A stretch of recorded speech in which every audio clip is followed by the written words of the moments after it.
அப்படின்னா ஒரு மிரட்டுறது, ஒரு பதட்டத்தை உருவாக்குவது. இதன் மூலமாக ஓட்டுக்கு நீ தான் பொறுப்பாளி. நீ படிவம் கொடுக்கல, உன் ஓட்டு இல்லை. உன் படிவத்தில் சரியாக நீ ஃபில்லப் பண்ணல, உனக்கு ஓட்டு இல்லை. உன் படிவம் இணையத்தில் சரியாக ஏறலை, உனக்கு ஓட்டு இல்லை. ஏன்னா இணையம் ஏற்றுக்கணும்ல அந்த விவரங்களை.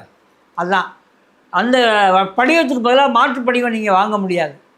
அந்த படிவம் விநியோகிக்கப்படும் பொழுது அந்த வீட்டில் நீங்கள் இல்லாமல் வெளியே வேலைக்கு போயிருந்தீங்கன்னா எவ்வளோ பேர் வீட்டிலையே இருப்பான்? வயசான ரிட்டையர்டான ஆட்கள் வேணால் வீட்டில் இருப்பான். பெரும்பாலும் கிராமப்புறத்து விவசாயிகள் வேலை தேடி பக்கத்து ஊர்களுக்கு போயிடுவான், வெளிமாநிலங்களுக்கு போயிடுவான். அதுவும் நீங்கள் இஸ்லாமிய சமூகங்கள்கிட்ட போனீங்கன்னா ஒரு வீட்டுக்கு ஒருத்தன் வெளிநாட்டில் வேலை செஞ்சிட்ருக்கான், அரபு நாடுகளில் வேலை செஞ்சிட்ருக்கான். நீங்கள் சிவகங்கை மாவட்டம், ராமநாதபுரம் மாவட்டம் உட்பட பல மாவட்டங்களுக்கு போனீங்கன்னா ஒவ்வொரு வீட்லேயும் பட்டியல் சமூகத்தை சேர்ந்த குடும்பங்கள், பல்வேறு ஆட்கள். உள்நாட்டிலே இருக்க மாட்டான். ஏன்னா உள்நாட்டில் வேலை வாய்ப்பு கிடையாது. விவசாயம் பொய்யா போயிடுச்சு. சரியான விளைச்சல் கிடையாது. தென் மாவட்டங்களில் வேலை வாய்ப்பே கிடையாது.